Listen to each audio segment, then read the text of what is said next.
Tom Campbell from Cultaholic.com, joined by the man for whom sleep is a mere illusion. I'm feeling good. Adam Pacheco. Genuinely, I'm feeling good. I've cut Graded, that's out now, and I'm not even going to sleep. I'm just going to stay up until the Fox premiere, the SmackDown on Friday night. I'm going to try and tone it down a little bit. I'm going to try and not waffle, but I'm already there. I'm waffling. Keep waffling, mate. Waffle. Let's make this the longest pre-roll before the news bit ever. Let's not. Headlines, you bastards! We had two huge returns on NXT last night. Also, a former WWE World Heavyweight Champion made their AEW debut last night. And, because we're a wrestling YouTube channel, CM Punk news. So the Wednesday Night Wars are underway, and last night, two big old returns to NXT, Adam Pacheco. Two former NXT champions making their way back to NXT last night. So, the opening contest, incredibly, was Adam Cole versus Matt Riddle. Triple H really throwing everything at AEW last night. However, after that match, not going to spoil the result, but Adam Cole's in the ring, and he is confronted by none other than Finn Balor, who grabs a mic and says, as of now, Finn Balor is NXT, and his hair has grown back a bit. Most importantly of all. The important part is his hair has grown back. Before we get into the next one, Finn Balor now back in NXT. How are we feeling about that? Huge. I think it's wonderful. I think, he's a guy who should be in sort of Seth's position on the main roster, but for a long time now, even probably since he got injured and had to give up the Universal title, it's always felt like they've not quite known what to do to do with him. And he's just sort of stagnated around the mid-card, and it's been very, very frustrating. And so to put somebody with not just an incredible wrestling ability, but huge mainstream appeal, because lots of people do know who Finn Balor is, because he's been on the main roster for ages, lots of eyes drawn to NXT, and if you don't have something to do with somebody, don't just let them not do anything on the main roster and just dick about.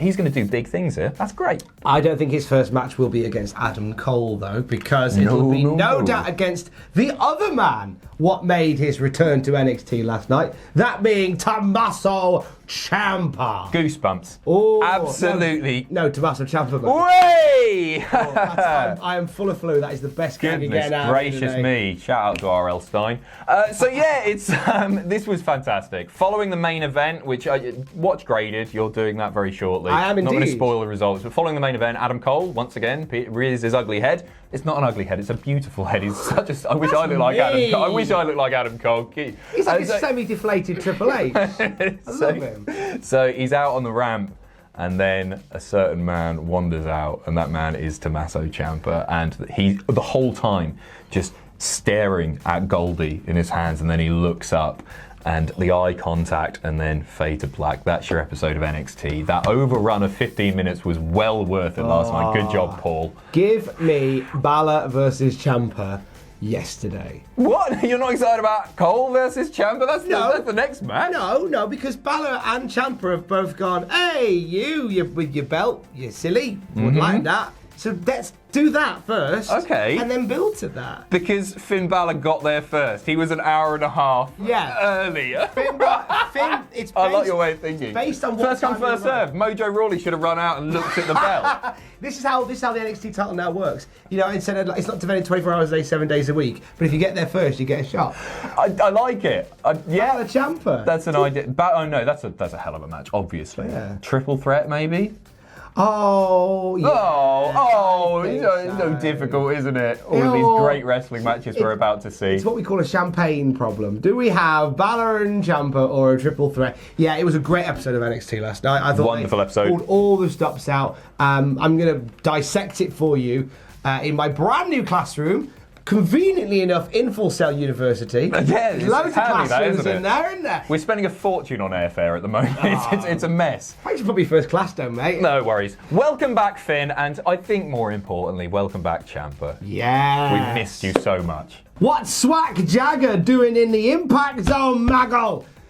He's not. He's Bellator's Jake Hager. That must be Bellator's Jake Hager. That's gotta be Kane. Yes, Jake Hager. Was, of course, the non-surprise surprise debut in All Elite Wrestling for the premiere episode of AEW Dynamite. Jack is grading it, but Adam, you stayed up till stupid o'clock to watch it. I did. So Thoughts, he concerns? came out the main event, it felt very Attitude Era. I'll say that much. There was lots and lots of stuff that happened. Moxley was there attacking Kenny Omega, and then it all broke down. Lots and lots of interference. The last man to interfere is Jack Swagger, who has aligned himself with Chris Jericho, with the Artists, formerly known as LAX, and Sammy Guevara as well, who's turned heel last night. Yeah, so I don't know what this means. Does it make him the henchman for Jericho? Is this a new stable? I can't quite figure it out. I want him nowhere near the world title picture or even the top of the card. I always feel like I'm being unfair, and there's comments already on the reactions videos saying, "Oh, you're being a bit harsh on him because he had a rough run of it in the WWE." No, he didn't. He was World Heavyweight Champion. He was Mr. Money in the Bank. How he did, rough was he did that? loads of stuff, and I like the guy, and I think he's a good wrestler.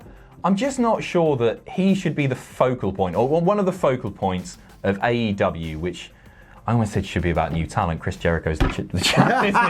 You know what I'm saying?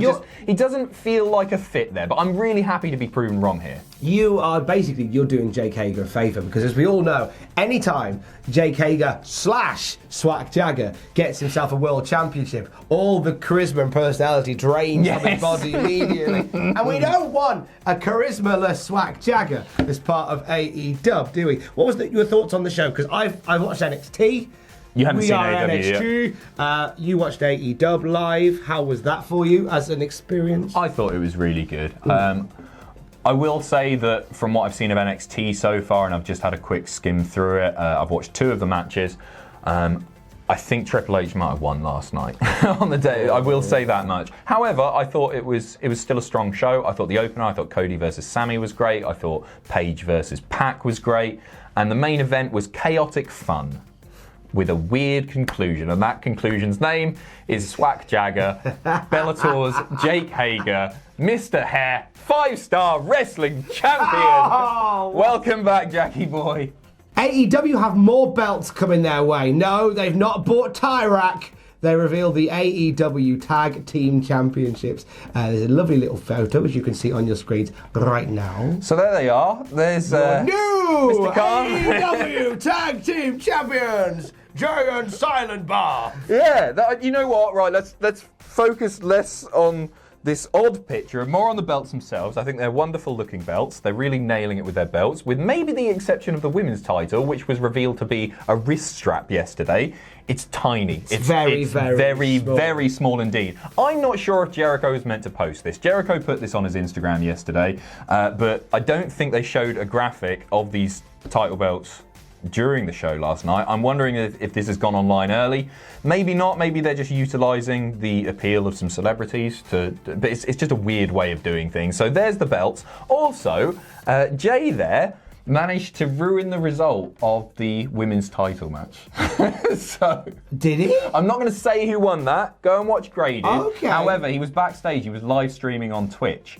And the new women's champion, before the match, was posing with the belts. They were getting the belts before they get all sweaty and gross, I guess. And he's live streaming the whole thing. One of the producers or the agents went like, "Oh, God, you're not live streaming. It's okay. We take pictures with both the women in case either woman wins." So a good cover. Genuinely a good cover. But Jay, as stupid as he is in the films, what a numpty, you fool. Look in my eyes. What do you see? CM Punk on FS1. Smashed it.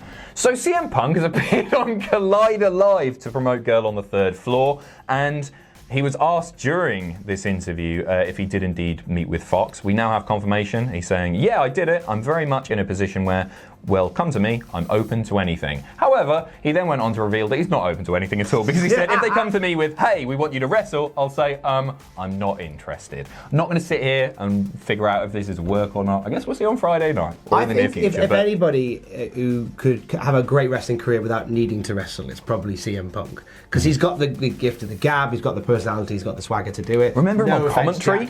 Exactly. Very good. Exactly.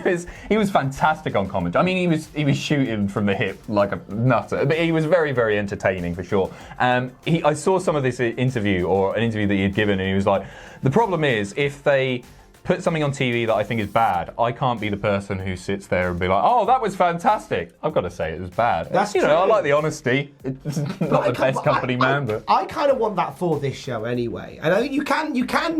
You know, as a born optimist, you can say something's bad without going, that's rubbish, that's rubbish, that's rubbish, that's rubbish. Agreed. You can do it in a creative way. And I think CM Punk may not have that sort of nice filter that I might have doing a program like that, where he'll just go, yeah, that was rubbish. Off camera, you are foul flipping mouth, aren't you? Burying everyone. He's burying him. He's burying her. That's not true. He's a lovely man. So yeah, I think, you know, given the presentation style that they want, you okay? Given the presentation style that they want, I'm sick. on I Fox, apologise. on Fox, and they want this more sports-based presentation. Yeah, he can be like, okay, that wasn't a great match. If you're presenting it as a sport without burying the talent, and I think that is absolutely possible. We're going to wrap this up now because Tom is going to cough a lot at any moment, and that's the sound of the outro now. So have a wonderful day, and Tom, just go home. Go home. Just remember, right? YouTube is free, so you haven't paid for any of this. I apologise for not keeping my own end up. Not my words. The words. Oh, I can't. Take on Patreon and we'll get him some medicine. Thanks, mate. See ya. Thanks for watching. Let us know what you think in the comments down below. You can follow us on Twitter at Cultaholic. You can find us on Facebook at facebook.com/Cultaholic. If you enjoy what we do here at Cultaholic, you can pledge to us on Patreon. That's patreon.com/Cultaholic. And most importantly, don't forget to hit subscribe and join us.